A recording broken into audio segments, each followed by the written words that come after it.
모세와 이스라엘 백성들이 출애굽한 지 3개월 만에 시내산 아래에 있는 시내 광야에 도착했습니다. 1절을 보십시오. 이스라엘 자손이 애굽 땅을 떠난 지 3개월이 되던 날 그들이 시내 광야에 이르니라. 이스라엘 백성들은 르비딤에서 아말렉과의 전투에서 승리했습니다. 그리고 르비딤을 떠나서 시내산 앞에 장막을 치게 됐습니다. 이 시내산이라고 하는 곳은 모세가 하나님으로부터 율법을 수여받은 아주 중요한 장소였습니다. 하나님께서는 모세와 이스라엘 백성들에게 율법을 주시기 위해서 모세를 불러서 시내산에 오르게 하셨습니다. 그리고 그들에게 율법을 주시기 전에 하나님께서 먼저 그들을 어떻게 인도해 주셨는가 하는 것을 말씀해 주시고 있습니다. 4절 말씀 보십시오. 내가 애굽 사람에게 어떻게 행하였음과 내가 어떻게 독수리 날개로 너희를 업어 내게로 인도하였음을 너희가 보았느니라 말씀하고 있습니다. 하나님께서는 이스라엘을 노예로 삼았던 애굽 사람들에게 행하셨던 일들과 이스라엘 백성들을 인도하신 사건을 상기시켜 주셨습니다. 하나님께서 이스라엘을 구원하셔서 출애굽시키시기 위해서 10가지의 재앙으로 애굽을 심판하지 않으셨습니까? 그리고 그들을 광야의 길로 인도하셔서 마치 독수리가 날개로 새끼들을 업어서 인도하는 것처럼 그들을 그렇게 이끌어 주셨다 말씀하고 있습니다. 하나님께서는 언약을 맺기 전에 하나님께서 어떤 분이신가 하는 것을 먼저 알려주려고 하셨습니다. 하나님께서 얼마나 크고 위대한 분이신지, 그리고 그 하나님께서 얼마나 이스라엘 백성들을 사랑하시는지를 말씀해 주신 것이죠. 하나님께서 우리와 언약을 맺으시겠다 말씀하신 것은 단지 그 명령으로 우리를 얽어매거나 지배하려고 하시는 것이 아니라는 것이죠. 능력이 많으신 분이, 사랑이 많으신 하나님께서 우리와 영원토록 관계를 맺으시고 교제하시기를 원한다라고 하는 것을 말씀해 주고 있는 것입니다. 이어서 하나님께서는 이 시내산 언약의 정신과 축복이 무엇인가에 대해서 아주 중요한 말씀을 해 주셨습니다. 5절을 우리 한 번 더 같이 읽겠습니다. 세계가 다 내게 속하였나니 너희가 내 말을 잘 듣고 내 언약을 지키면 너희는 모든 민족 중에서 내 소유가 되겠고. 하나님께서는 온 세계가 다 하나님께 속했다 이렇게 말씀하셨습니다. 하나님께서 모든 세상과 만물을 다 만드셨고요, 지금도 그 모든 것을 소유하고 계신 분이시다 하는 것이죠. 하나님은 온 세상의 주인이시고 통치자이시다라고 하는 것을 우리가 기억해야 된다는 것이죠. 또 하나님께서는 이스라엘 백성들을 향해서 이제 맺게 되는 시내산 언약을 잘 듣고 지키라 이렇게 부탁하셨습니다. 왜냐하면 하나님께서 이스라엘 민족들을 모든 민족 가운데서 택하셔서 하나님의 소유가 되게 하시겠다라고 하는 마음을 가지고 계셨기 때문입니다. 소유라고 하는 히브리어 단어 세굴라라고 하는 말은 개인 재산, 보물 이런 뜻을 가지고 있습니다. 그러니까 하나님께서 이스라엘 백성들을 선택하셔서 하나님의 소유가 된 아주 소중한 보물로 여기시겠다라고 하는 것이죠. 이 말씀은 하나님의 백성이 된다라고 하는 것이 얼마나 소중한 것인가 하는 것을 깨닫게 해주고 계시는 말씀입니다. 만약에 우리가 세상 그 무엇의 소유물이 된다라고 한번 생각해 보십시오. 그러면 얼마나 비참하고 불행해집니까? 다른 사람의 노예가 되는 것 아닙니까? 세상의 지배를 당하면서 살아간다는 이야기 아닙니까?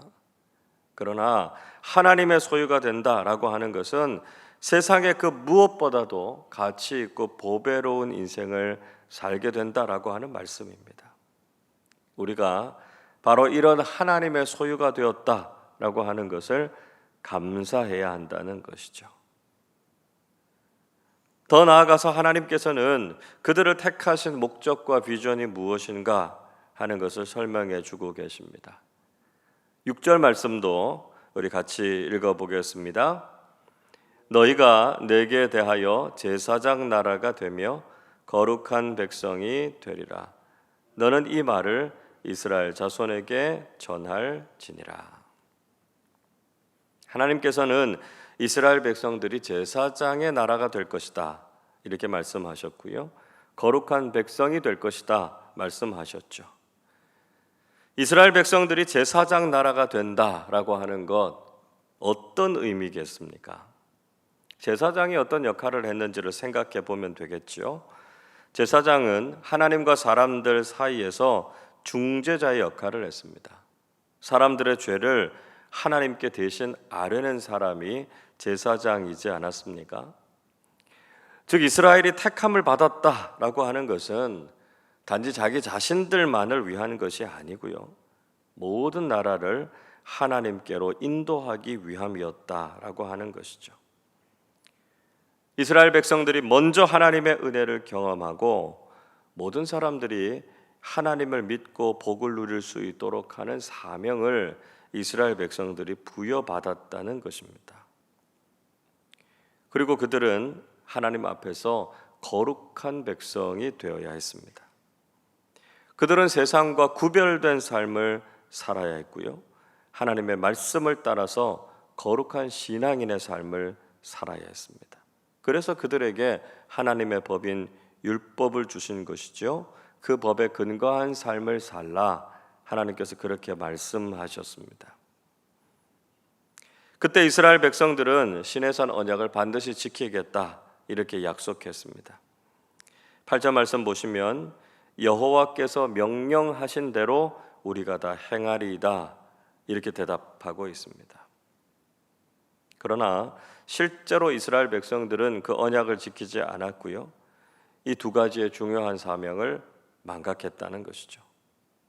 그들은 제사장 나라로서 온 세상에 하나님의 영광을 드러내지 못했고 모든 민족을 하나님께로 인도하는 사명에 소홀했습니다. 그들은 그릇된 선민의식을 가지고 있었죠. 자신들만 하나님께서 사랑하신다라고 하는 왜곡된 생각에 빠져 있었습니다. 그래서 그들은 마땅히 사랑해야 할 이방 민족들을 사랑하기보다는 하나님께서 저주하시고 버리신 백성이다 이렇게 생각하고 취급해 버렸습니다.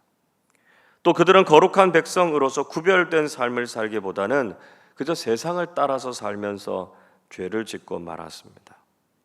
그래서 그들은 하나님께 책망을 받았고요.